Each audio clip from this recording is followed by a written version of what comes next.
Дәл қазір сізбен кішкене эксперимент жасайық. Тоңазытқышты ашып, ондағы өнімдерге қараңыз. Осы өнімдердің қайсысы сізге пайдалы болады деп ойлайсыз? Және жалпы пайдалы тағамдардың саны қанша? Мысалы, сіздің тоңазытқышыңызда 40 қабат болса, бұл өте керемет. Дегенмен бұл толық тізім емес. Бұл видеода мен сіздің рационыңызға қосуды қажет ететін ең пайдалы, ең керемет тағамдарды айтып өтетін боламын. Сіздің рационыңызға осы тағамдарды қосу керек. Себебі бұл тағамдар ұзақ өмір сүруге, жас көрінуге және өзіңізді әлдеқайда жақсы сезінуге көмектеседі.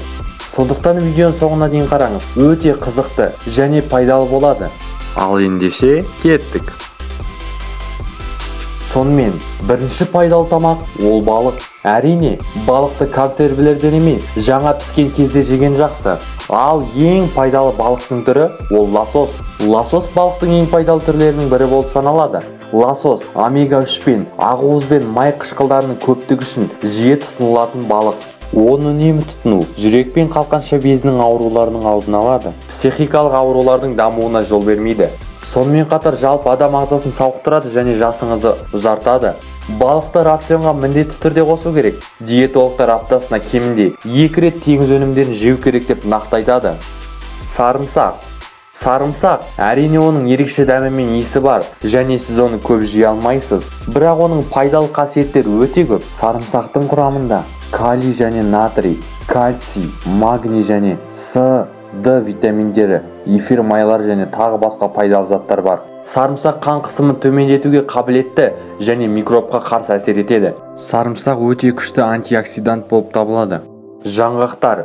Іс жүзінде барлық жаңғақтар өте пайдалы, бірақ жаңғақтардың ішіндегі ең пайдалысы грек жаңғағы. Bir күн ішінде 7 грек жаңғағын жесеңіз жеткілікті. Грек жаңғағының құрамында антиоксиданттар мен омега-3 жоғары мөлшерде бар. Ол қатерлі ісік пен жүрек қан тамырлары ауруларының алдын алуға көмектеседі. Бадам жаңғағы ақуызға бай, құрамында Е дәрумені көп. Бұл жүрек проблемаларының қаупін азайтады. Кешью жаңғағы мыс пен магнийдің, темірдің, марганецтің, бұрыштың және фосфордың тамаша көзі болып табылады. Келесі сәбіз. Сәбіздің құрамында пайдалы дәрумендер өте көп. Сәбізде А дәрумені бар. Егер сіз сәбізді қуырсаңыз, онда А дәрумені 20% азаяды. А дәрумені өз кезегінде көзге және теріге өте пайдалы. Сондай-ақ сәбізде кездесетін бета-каротин антиоксидант болып табылады. Яғни ол бос радикалдардың теріс әсерін тежейді. Келесі кезекте 40 қабат. 40 қабаттың кез келген түрі өте пайдалы.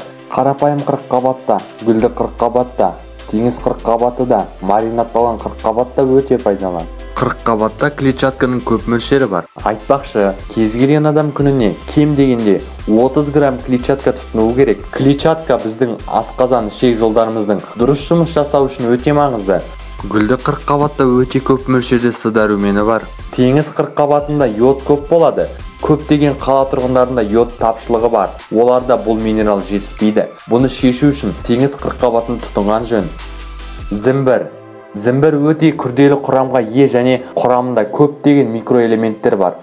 Бұл ас қорытуды жақсартады, суық тигенде көмектеседі және мидың жұмысын жақсартады.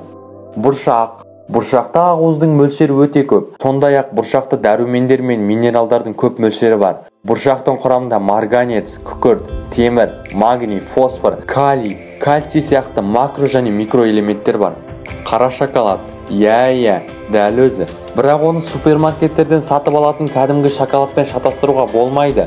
Кәдімгі шоколадтарға көптеген бояғыштар мен қант, хош иістендіргіштер, әртүрлі трансмайлар және басқа да қоспалар қосылады.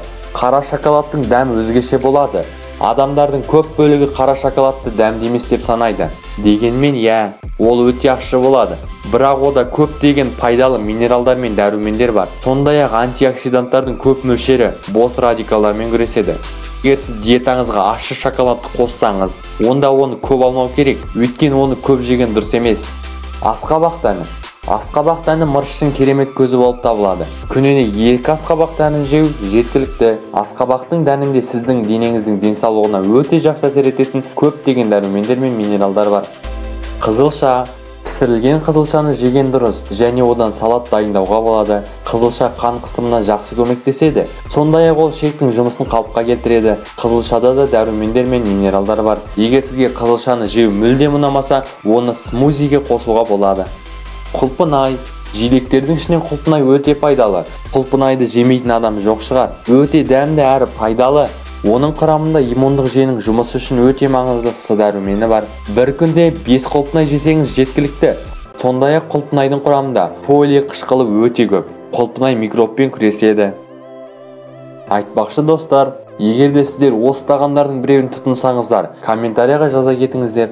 Видео пайдалы болса лайк басып, арнаға тіркеліп қойыңыздар. Алдағы уақытта пайдалы видеолар шығады. Келесі кездескенше сау болыңыздар.